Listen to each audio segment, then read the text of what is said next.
ഷിരൂരിലേക്ക് തന്നെയാണ് നമ്മൾ ആദ്യം പോകുന്നത്. മണ്ണിടിച്ചിലുണ്ടായ കർണാടകയിലെ ഷിരൂരിൽ ഒരു മൃതദേഹം കണ്ടെത്തി. മണ്ണിടിച്ചിലുണ്ടായ സ്ഥലത്തു നിന്നും 60 കിലോമീറ്റർ മാറി കടൽ തീരത്താണ് മൃതദേഹം കണ്ടെത്തിയത്. ആരുടെ മൃതദേഹമാണെന്ന് ഇതുവരെ വ്യക്തമായിട്ടില്ല. KV ബൈജുവും TG സജിത്തും നമുക്കൊപ്പം വിശദാംശങ്ങളുമായി ചേരും. ഞാൻ ആദ്യം KV ബൈജുവിലേക്കാണ് പോകുന്നത്. ബൈജു, ഇത് ആരുടെ മൃതദേഹം എന്നുള്ളതിൽ ഒരു അവ്യക്തത ഇപ്പോഴും തുടരുകയാണ്. പോലീസ് പരിശോധന നടത്തുന്നു എന്നുള്ളതാണ് മനസ്സിലാക്കുന്നത്. എന്താണ് ഏറ്റവും പുതിയ അപ്ഡേറ്റ്?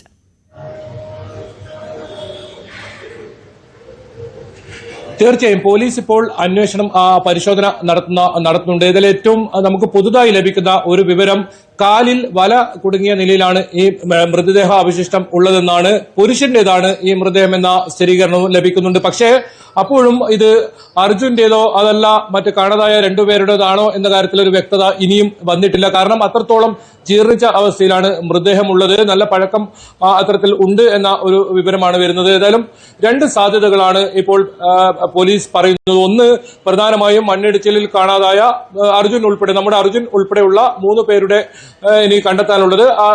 ഇവരുടേത് ആരുടേതെങ്കിലുമായിരിക്കാം. അതല്ലെങ്കിൽ കഴിഞ്ഞ 6 ദിവസം മുൻപ് ഒരു മത്സ്യത്തൊഴിലാളിയെ ഈ പ്രദേശത്ത് നിന്നും കാണാതായിരുന്നു. ഇനി അദ്ദേഹത്തിന്റെ മൃതദേഹമാണോ എന്ന ഒരു സംശയവും. ഈ രണ്ട് സംശയമാണ് ഇപ്പോൾ ഉള്ളത്. ഇതിനെല്ലാം ഉത്തരം കിട്ടണമെങ്കിൽ DNA പരിശോധന നടത്തേണ്ടി വരും. പ്രധാനമായും അർജുന്റെ കുടുംബം ഇത് സംബന്ധിച്ച് ഇപ്പോൾ ആവശ്യപ്പെട്ടിരിക്കുന്നു. DNA പരിശോധന നടത്തണമെന്ന്. അർജുന്റെ സഹോദരൻ അഭിജിത്തിന്റെ DNA സാമ്പിൾ ആണ് ഇപ്പോൾ ഷിരൂരിൽ ഉള്ളത്. കഴിഞ്ഞ ദിവസം വരെ അഭിജിത്ത് ഷിരൂരിൽ ഉണ്ടായിരുന്നു. പിന്നീട് നാട്ടിലേക്ക് മടങ്ങുന്ന സാഹചര്യമാണ് ഉണ്ടായത്. എന്നാലും ജിതിൻ ഇന്നലെ രാത്രിയാണ് നാട്ടിലേക്ക് മടങ്ങിയത്. ചില സ്വകാര്യ ആവശ്യങ്ങൾക്ക് വേണ്ടി ഇന്നലെ രാത്രി വരെ ജിതിൻ ഇവിടെ തന്നെ ഉണ്ടായിരുന്നു. കാരണം ഈ തെരച്ചിൽ അനിശ്ചിതത്വം ഉള്ളതുകൊണ്ട് തന്നെ അത് സംബന്ധിച്ച കാര്യങ്ങൾ ജില്ലാ ഭരണകൂടത്തോട് ഉൾപ്പെടെ സംസാരിക്കാനായിരുന്നു ജിതിൻ അവിടെ എത്തിയിരുന്നത്. പക്ഷേ വളരെ പെട്ടെന്ന് നാട്ടിലേക്ക് തിരിക്കേണ്ട ഒരു സാഹചര്യം ഉണ്ടായിരുന്നു. ഏതായാലും ജിതിനും ഇപ്പോൾ കർണാടകയിലേക്ക് ഷിരൂരിലേക്ക് പുറപ്പെട്ടിട്ടുണ്ട്. ഏതായാലും മനാഫ്, ഇനി ലോറി ഉടമ മനാഫും അല്പസമയത്തിനകം ഈ സംഭവ സ്ഥലത്ത്. ഇതിൽ ഏറ്റവും പുതിയ വിവരം നമുക്ക് ലഭിക്കുക ഈശ്വർ മൽപ്പയിൽ നിന്നാണ്. ഈശ്വർ മൽപ്പ 1 മണിക്കൂറിനകം ഈ സംഭവ സ്ഥലത്തും എത്തുമെന്നാണ് നമ്മോട് അറിയിച്ചിട്ടുള്ളത്, അല്പസമയം മുമ്പ് ബന്ധപ്പെടുമ്പോൾ പോലും.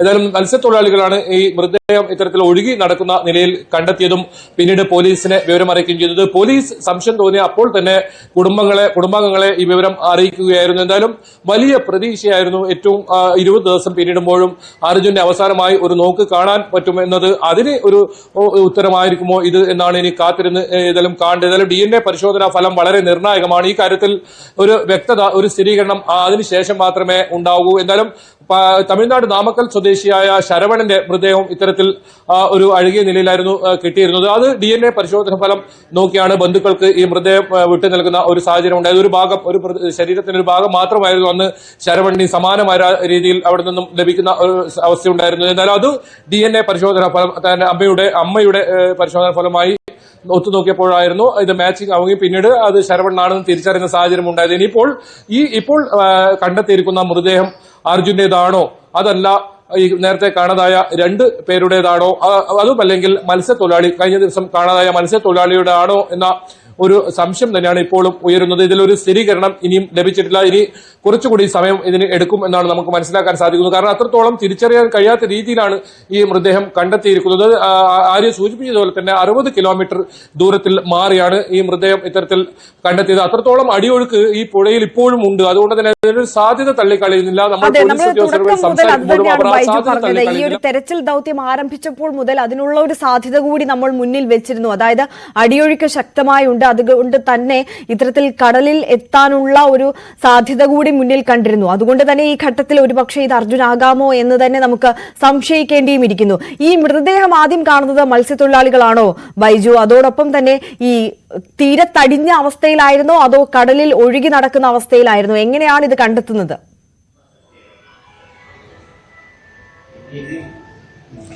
ആര്യ, കടലിൽ ഒഴുകി നടക്കുന്ന നിലയിലായിരുന്നു മൃതദേഹം. മത്സ്യത്തൊഴിലാളികൾ പറയുന്നത് കാലിൽ വല കുടുങ്ങിയ ഒരു നിലയിലാണ്. ഒരു മൃതദേഹം എന്ന് പറയാൻ പറ്റില്ല, ഒരു അവശിഷ്ട ഭാഗങ്ങൾ മാത്രമാണ് കണ്ടെത്തിയത്. അത്തരത്തിൽ ഒഴുകി നടക്കുന്ന നിലയിൽ മൃതദേഹം കണ്ടെത്തിയ അപ്പോൾ തന്നെ അവർ പോലീസിനെ വിവരം അറിയിക്കുകയായിരുന്നു. തുടർന്നാണ് പോലീസ് സംഭവ സ്ഥലത്ത് എത്തുകയും അർജുന്റെ ബന്ധുക്കളെ വിളിച്ച് ഈ കാര്യം ധരിപ്പിക്കുകയും ചെയ്യുന്ന സാഹചര്യം ഉണ്ടായത്. 1:30 കൂടിയാണ് ഇത്തരത്തിൽ മൃതദേഹം കണ്ടെത്തിയത്. ആദ്യം ഈ വിവരം ന്യൂസ് 18 ഈ സംഭവം പുറത്ത് വിടുന്നത്. ഇത്തരത്തിലൊരു മൃതദേഹം കണ്ടെത്തിയിരിക്കുന്നത് അർജുന്റേതാണോ എന്ന ഒരു സംശയമുണ്ട് എന്ന ഒരു കാര്യം ന്യൂസ് 18 ആദ്യം പുറത്തുവിടുന്നതും അത് സംബന്ധിച്ച് പിന്നീട് ഇതുവരെ ഇതുമായി ബന്ധപ്പെട്ട് പോലീസ് പരിശോധന ആരംഭിച്ചിട്ടുണ്ട്. പക്ഷേ അവർക്ക് ഇതുവരെ ഇതിനെ സംബന്ധിച്ച ഒരു സ്ഥിരീകരണം ഇതുവരെ നമുക്ക് അവിടെ നിന്നും നൽകാനായിട്ടില്ല. മനാഫ് അല്പസമയത്തിനകം, ലോറി ഉടമയാണ് മനാഫ്, അദ്ദേഹം അല്പസമയത്തിനകം അവിടെ എത്തും എന്നാണ് അറിയിച്ചിട്ടുള്ളത്. എന്തായാലും ഇനി കുറച്ചുകൂടി സമയം കാത്തിരിക്കേണ്ടി വരും. ഇത് നമ്മൾ ഇത്രയും 20-21 ദിവസത്തോളമായി അർജുൻ എവിടെ എന്ന ചോദ്യം നമ്മൾ നിരന്തരം ചോദിച്ചുകൊണ്ടേയിരിക്കുന്നതിന് അതിനൊരു അവസാനമാവുമോ, ആ വീട്ടുകാർക്ക് അവസാനമായി ഒന്ന് കാണാനുള്ള ഒരു പ്രതീക്ഷ, അവരുടെ ഒരു പ്രതീക്ഷ പൂവണിയും, അതൊക്കെ ഇനി ഏതായാലും കുറച്ച് സമയം കൂടി കാത്തിരുന്നാൽ മാത്രമേ അതിനൊരു വ്യക്തത വരൂ. തീർച്ചയായും.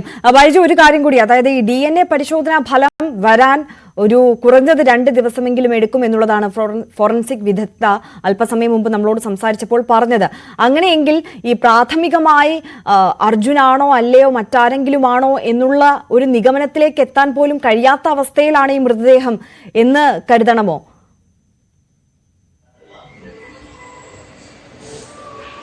ആര്യ, നമ്മൾ പോലീസ് ഉദ്യോഗസ്ഥരുമായി സംസാരിച്ചപ്പോൾ അവർ വ്യക്തമാക്കിയത് 2 കാര്യമാണ് വ്യക്തമാക്കിയത്. ഒന്നുകിൽ ഈ 6 ദിവസം മുമ്പ് കാണാതായ മത്സ്യത്തൊഴിലാളിയുടേതാണോ ഈ മൃതദേഹം എന്നവർക്ക് കണ്ടെത്താൻ പറ്റും. കാരണം അർജുന്റേത് ഉൾപ്പെടെ 3 പേരുടേത് ആ കാര്യത്തിൽ DNA പരിശോധന ഫലം വന്നാൽ മാത്രമേ അത് അർജുന്റേതാണോ, അതല്ല ലോകേഷിന്റെ ആണോ, അതല്ല ജഗന്നാഥന്റെ ആണോ, ഈ 3 പേരാണ് ഇനി കണ്ടെത്താനുള്ളത്. ഹൈക്കോടതിയും കർശന നിർദ്ദേശം നൽകിയിരിക്കുന്നത് ഈ 3 പേർക്കുമായുള്ള തിരച്ചിൽ വീണ്ടും പുനരാരംഭിക്കണമെന്ന് തന്നെയാണ്. ഈ 3 പേരുടെ, നമ്മുടെ പ്രിയപ്പെട്ട അർജുന്റെ ഉൾപ്പെടെയുള്ള ഈ 3 പേരുടേതാണോ, അതല്ല മത്സ്യത്തൊഴിലാളിയായി കാണാതായ അദ്ദേഹത്തിന്റെ ആണോ എന്ന കാര്യത്തിൽ ഒരു സ്ഥിരീകരണം നമുക്ക് വളരെ പെട്ടെന്ന് തന്നെ ലഭിക്കും. പക്ഷേ മറ്റേ DNA പരിശോധന ഫലം ആര്യ സൂചിപ്പിച്ചതുപോലെ തന്നെ 1-2 ദിവസം എടുത്തേക്കും. കാരണം ശരവണന്റെ ഇതുപോലെ നീണ്ട കാത്തിരിപ്പായിരുന്നു കുടുംബത്തിന്റെ. ഒടുവിൽ ആദ്യം ലഭിച്ച മൃതദേഹത്തിന്റെ കൂട്ടത്തിൽ ഇത്തരത്തിലൊരു ശരീരാഭിഷ്ടം പിന്നീട് DNA പരിശോധന നടത്തിയപ്പോൾ 2-3 ദിവസം കഴിഞ്ഞതിന് ശേഷമാണ് ഇതിന്റെ പരിശോധന ഫലം വന്നത്. അത് ശരവണന്റേതാണെന്ന് നമ്മളൊക്കെ അവരുടെ കുടുംബത്തിന്റെ ദൈന്യതയൊക്കെ നമ്മൾ പകർത്തിയതാണ്, നമ്മൾ അത് പ്രേക്ഷകരിലേക്ക് എത്തിച്ചതാണ്. അതുകൊണ്ട് തന്നെ ഇത് ഈ മത്സ്യത്തൊഴിലാളിയുടേത് അല്ലെങ്കിൽ നമുക്ക് 2-3 ദിവസം കാത്തിരിക്കേണ്ടി വരും എന്ന് തന്നെയാണ് ഇപ്പോൾ ലഭിക്കുന്ന സൂചന. ആര്യ, തീർച്ചയായും. KV ബൈജു ആണ് വിവരങ്ങൾ നൽകിക്കൊണ്ടിരിക്കുന്നത്. ബൈജു നേരത്തെ സൂചിപ്പിച്ചതുപോലെ തന്നെ ഇത്തരത്തിൽ ശിരൂരിൽ ഒരു മൃതദേഹം കണ്ടെത്തി എന്നുള്ള വാർത്ത ആദ്യം പുറത്തുവിടുന്നത് News 18 കേരളമാണ്. ഇത്തരത്തിൽ പക്ഷേ ഈ ഒരു ഘട്ടത്തിൽ നമുക്ക് ആരുടെ മൃതദേഹമാണ് എന്നുള്ള കൃത്യമായ അനുമാനത്തിലേക്ക് എത്താൻ കഴിയുന്നില്ല എന്നുണ്ടെങ്കിൽ പോലും നേരത്തെ ബൈജു സൂചിപ്പിച്ചതുപോലെ തന്നെ ഒരു മത്സ്യത്തൊഴിലാളിയെ അവിടെ നിന്ന് 6 ദിവസം മുമ്പ് കാണാതായിട്ടുണ്ടായിരുന്നു. പക്ഷേ 6 ദിവസത്തിന് മുകളിൽ പഴക്കമുള്ള മൃതദേഹമാണ് എന്നുള്ളതാണ് ഈ മൃതദേഹം കണ്ട ദൃക്സാക്ഷി ായിട്ടുള്ള മത്സ്യത്തൊഴിലാളികൾ പങ്കുവെക്കുന്ന വിവരം. അതുകൊണ്ട് കൂടിയിട്ടാണ് അർജുൻ തന്നെ ആകുമോ എന്നുള്ള സംശയം കൂടുതലായി ഇവിടെ ഉണ്ടാകുന്നത്. പക്ഷേ മറ്റൊരു സാഹചര്യം, അർജുനൊപ്പം കാണാതായ മറ്റ് 2 പേരും കൂടിയുണ്ട്. ആ ഒരു സാഹചര്യത്തിൽ അത് ആരുടേതാകും, മറ്റാരുടെയെങ്കിലും ആകുമോ, ഈ ഉരുൾപൊട്ടൽ അല്ലെ ഈ മണ്ണിടിച്ചിൽ ദുരന്തത്തിൽ കാണാതായ മറ്റാരുടെയെങ്കിലും ആകുമോ എന്നുള്ള ഒരു സംശയം കൂടി നിലനിൽക്കുന്നുണ്ട്. എന്നിരുന്നാൽ പോലും DNA സാമ്പിളുകൾ, അർജുന്റെ അനുജൻ അഭിജിത്തിന്റെ DNA സാമ്പിളുകൾ അവിടെ പോലീസ് നേരത്തെ വാങ്ങി സൂക്ഷിച്ചിട്ടുണ്ടായിരുന്നു. അതിന്മേലൊരു പരിശോധന നടത്തി അർജുനാണോ എന്ന് സ്ഥിരീകരിക്കേണ്ടതുണ്ട്. പക്ഷേ അതിന് ഒരു 2 ദിവസമെങ്കിലും സമയം വേണ്ടിവരും എന്നുള്ളതാണ് സാഹചര്യം നിലനിൽക്കുന്നത്. ബൈജു തുടരുന്നുണ്ട്. ബൈജു, എന്തായാലും കർണാടക ഹൈക്കോടതി കഴിഞ്ഞ ദിവസമാണ് ഇത്തരത്തിൽ ശക്തമായ തിരച്ചിൽ പുനരാരംഭിക്കണമെന്നുള്ള ഉത്തരവ് ഇടുന്നത്, സർക്കാരിന് മുന്നിലേക്ക് വെക്കുന്നത്. അത്തരത്തിൽ തെരച്ചിൽ ആരംഭിക്കാനിരിക്കുകയായിരുന്നു. പക്ഷേ കാലാവസ്ഥ പ്രതികൂലമായതാണ് വീണ്ടും പുഴയിലെ തെരച്ചിലിനൊരു തടസ്സമായി നിന്നത്. കാലാവസ്ഥ അനുകൂലമായതിനു ശേഷം തെരച്ചിൽ പുനരാരംഭിക്കാമെന്നുള്ളതായിരുന്നു സർക്കാർ നൽകിയ വാക്ക്, അല്ലേ?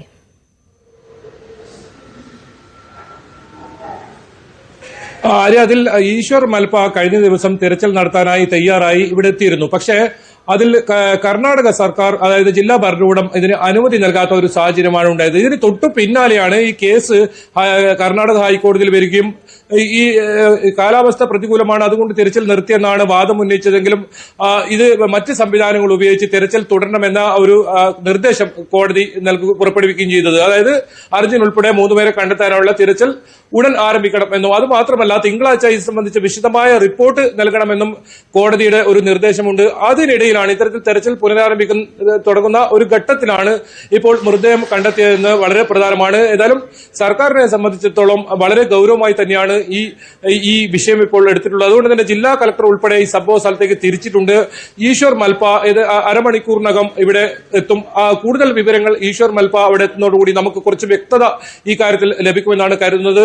ഏതായാലും ഇതിന് ഏറ്റവും പുതിയ ദൃശ്യങ്ങളും ഒരു പക്ഷേ ഫോട്ടോ ഉൾപ്പെടെയുള്ള കാര്യങ്ങളും നമുക്ക് ഉടൻ തന്നെ പ്രേക്ഷകരിലേക്ക് എത്തിക്കാൻ സാധിക്കും. അതിന്റെ ദൃശ്യങ്ങൾ നമുക്ക് ലഭിക്കും. ഏതായാലും അത് തന്നെയാണ് നമ്മളും കാത്തിരിക്കുന്നത്. ഏതായാലും ഈ കർണാടക ഹൈക്കോടതിയുടെ കർശന നിർദ്ദേശമുണ്ട് ഈ തെരച്ചിൽ പുനരാരംഭിക്കണമെന്ന്. ഏതായാലും ഈ അടിയൊഴുക്ക് ഉണ്ട്, അതുകൊണ്ട് തെരച്ചിൽ നിർത്തിവെച്ചെന്നൊക്കെ വാദങ്ങളൊന്നും കർണാടക ഹൈക്കോടതി ചെവി കൊണ്ടില്ല. അത് നിർബന്ധമായും തുടരുമെന്ന ഒരു നിർദ്ദേശം തന്നെയായിരുന്നു നൽകിയിരുന്നത്. ആ ഒരു ഘട്ടത്തിൽ കഴിഞ്ഞ ദിവസം ജിതിൻ ഉൾപ്പെടെ ഈ ശിരൂരിലേക്ക് തിരിച്ചതും അതുകൊണ്ട് തന്നെയാണ് നമ്മൾ നിരന്തരം ഇവരുമായി ബന്ധപ്പെടുന്നുണ്ടായിരുന്നു. എന്തായാലും വലിയ ഒരു ദുരന്തമാണ് വയനാടിൽ ഉണ്ടായത്. ആ മലയാളികളെ സംബന്ധിച്ചിടത്തോളം താങ്ങാനാവാതിനും അപ്പുറമുള്ള ഒരു ദുരന്തം. അതിനിടയിൽ ഈ കാര്യങ്ങൾ കൃത്യമായി നമ്മൾ മനസ്സിലാക്കുന്നുണ്ടായിരുന്നു, നമ്മൾ വിവരങ്ങൾ തേടുന്നുണ്ടായിരുന്നു. കർണാടക സർക്കാരിന്റെ ഭാഗത്തുനിന്ന് വരുന്ന ഓരോ കാര്യങ്ങളും ചൂണ്ടിക്കാട്ടുന്നുണ്ടായിരുന്നു. ഏതായാലും ഇപ്പോൾ ജില്ലാ ഭരണകൂടത്തെ സംബന്ധിച്ചിടത്തോളം ഈ മൃതദേഹം ആരുടേതാണ് എന്നത് അവരെ സംബന്ധിച്ചിടത്തോളം വളരെ നിർണായകമാണ്. കാരണം കോടതിയിൽ ഉൾപ്പെടെ ഈ കാര്യത്തിൽ മറുപടി പറയേണ്ട ഒരു സാഹചര്യമുണ്ട്. തിങ്കളാഴ്ചയാണ് കോടതി വീണ്ടും ഈ കേസ് പരിഗണിക്കുന്നത്. അതിനു മുമ്പ് തിരച്ചിലിന്റെ പുരോഗതി കോടതി അറിയിക്കണമെന്നാണ് നിർദ്ദേശിച്ചിട്ടുള്ളത്. ഏതായാലും ഈ മൃതദേഹം ഇത് ഒരു പക്ഷേ കുടുംബങ്ങളൊക്കെ കാത്തിരിക്കുന്ന, മലയാളികളൊക്കെ കാത്തിരിക്കുന്ന അർജുന്റേതാണെങ്കിൽ അത് വലിയ പ്രതീക്ഷയുടേതാണ്. വളരെ ദിവസങ്ങൾ 20 ദിവസങ്ങൾ കഴിഞ്ഞു. ഈ ഇത്രയും വീട്ടുകാരുടെ ഒരു ദുഃഖം. കഴിഞ്ഞ ദിവസമാണ് മുഖ്യമന്ത്രി പിണറായി വിജയൻ ഉൾപ്പെടെ വീട്ടിലേക്ക് പോകുന്ന ഒരു സാഹചര്യം ഉണ്ടായത്, കുടുംബത്തെ ആശ്വസിപ്പിക്കാൻ.